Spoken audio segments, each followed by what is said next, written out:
What's going on? This your man's Moo Man on the mic with another Initiative podcast episode where we get into everything celebrity news, world news, sociology, psychology, and WTF. Let's get it. Okay, first thing is first. Y'all know what it is. I gotta give the shout outs and much love. And again, my shout out goes to Sheryl Lee Ralph. After 40 years, at 69 years old, acting and smashing every single role from Emmy winner to Abbott's Elementary's most unforgettable teacher, Sheryl Lee Ralph gets her Star of Fame on the Walk of Fame. Yes, Moesha's mom. Yes, the original Dream Girl. She is black artist's proof, as she says. It gets greater later. I mean, she is amazing. She definitely conquered everything she needed to conquer. You know what I'm saying? As just a black woman, as just a black actress. You know, and it's just amazing to finally see her get her comeuppance. You know what I mean? Like she's a class hero, and yes, she's Jamaican. I just got done, putting out the Jamaican flag in commemoration and recognition for all Jamaicans across the world and everyone listening to this podcast. You understand what I'm saying? Shout out to Sheryl Lee Ralph again. She is a hero. She's quite literally a rock star. And we moving on. Okay, let's get into the headline hero.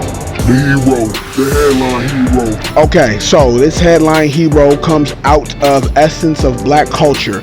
Over 100 black fathers who had previously been absent in their children's lives just graduated from the Fire 100 program at Gentle Warriors Academy, gathered at Morehouse School of Medicine, Southwest Atlanta, just this past weekend, where Super Bowl champion Dorsey Levens delivered the keynote address, reminding them after 10 weeks of course study that fatherhood is more than a title, it is a calling. And this is beautiful to me because me being a black father and having two daughters with turbulent relationships with one of them and just a situation with the other, every time I see a headline speaking on black fathers, I get emotional and I get in my feelers because my experiences are just like the experiences of the gentleman who just graduated this 10-week course, and it is amazing. You see what I'm saying?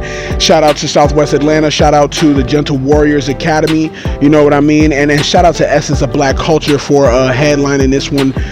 They are true heroes in their regard. They are true heroes to their daughters. They are true heroes to their families. They have an opportunity to get housing. They have an opportunity to get the loans that they need. They have an opportunity to get on their feet. Some of them were homeless. They got back on their feet. Some of them was down and out. They're getting back on their feet. They have a brotherhood now that they can rely on. You see what I'm saying? That they can cherish and that can lean on. You see what I'm saying? And just us as black men in this day and age, again, it is super tough. When I say it is super tough, when I say that the system is designed specifically against us as it has been for generations, I know a lot of women and a lot of people say that, oh, I'm sick of us using the system as an excuse. Shout out to Soul Food. I was just thinking about that when I had mentioned that little bit of tidbit right there. But it's true though.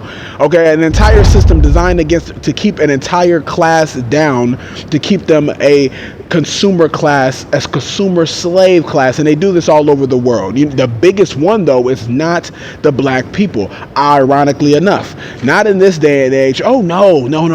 There's 500 million strong in the European Union, and they all are slaves to the welfare that the European Union forces them to abide by. But I digress. Shout out to the black fathers out there who's trying their hardest in 2025 and beyond to be the best fathers that they can be, to be the best men that they can be.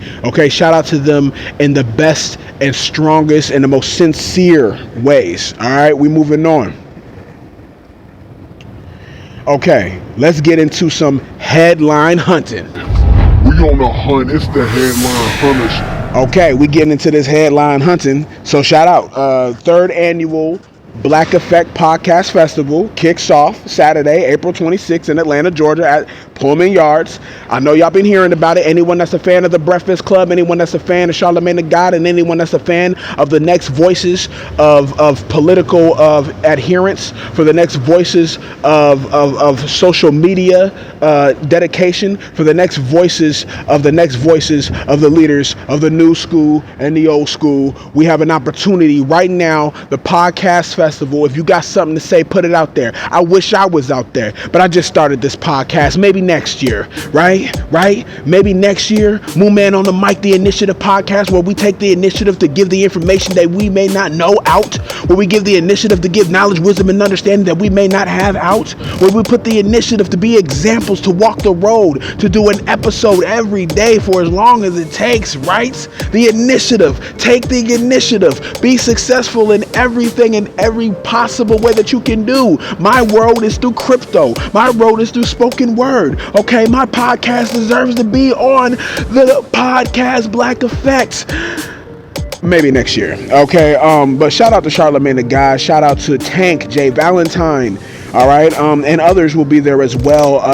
Tank and J Valentine hosting the R&B Money podcast live on stage. Tickets on Instagram. You know who you should be following if you have not seen that in your feed. If you have not seen that coming down your timeline, I suggest you get to following the right people. Grab them tickets if you're anywhere in Atlanta. And again, shout out to Southwest Atlanta for the Fathers Program, and shout out to Pullman Yards to hosting the podcast Black Effect Podcast festival. It's gonna be one for the record books as usual. Charlamagne the God, he is already in the record books as usual. Shout out to Lauren LaRosa, I'm sure she's gonna be pulling up, and shout out to everyone who's pulling up again. And I know I said this already, but I just have to say it again because one of my goals for next year, okay, I'm speaking it into existence. Charlamagne the God, if you hear this, anyone that follows the Breakfast Club, if you hear this, anyone that has influence, if you hear this, if you've been following my road on the road to success and taking the initiative, if you hear this, I will be there next year.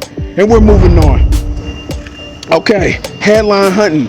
Shout out to Minneapolis, okay? Y'all already know I'm from Minneapolis. Yes, I live out here in Miami, but I'm definitely from Minneapolis. Shout out to Minneapolis, Minnesota Timberwolves. They're in the playoffs. That's surprising, but they're definitely in the playoffs. But they got a bone to pick with the Los Angeles Lakers. Tune in to Channel 5 out there Saturday night as they take on the Lakers in the first round. Don't let us down, Timberwolves. We moving on. Okay. Check this out. All right, Young Thug making his musical return with UI Scooty. Okay, UI Scooty. All right, which is a phrase he's been teasing since last month with basketball jerseys, billboards, and posts. It's now the title of his next album. Okay, pre-orders are already available through the cryptic messages he's been leaving on his Instagram and what have you, and will ship out upon album release, although there's no timeline as to when he's releasing this album.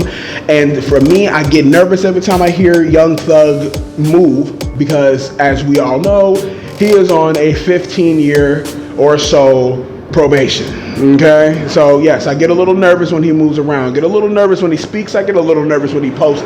If it was up to me, I would tell him, Young Thug, sit down somewhere, be an artist and a transform in a whole nother kind of way, and stay out of the limelight, baby. But he can't do that. It's not in his blood. And as a matter of fact, what's in his blood is a Grammy nomination. What? Already? No timeline of an album, and the album of UI Scooty ain't even out yet, and everyone's already talking about a Grammy nomination? You know what? It's Young Thug. It might just happen. Shout out to Young Thug. There's not much information surrounding this new album, but shout out to Young Thug. Anyway, hey, listen, I want to see what it is. I want to see the kind of artistic value and creation and transformation he creates when you're under pressure, and he has 15 years of pressure. I'm certain that the artistry of it all will be nothing short, all the way down to the beat mixing. Amazing. All right, let's move on to the back of the house headline. We in the back of the house. The headlines. Who in the back of the house? Okay, let's get into the back of the house headline.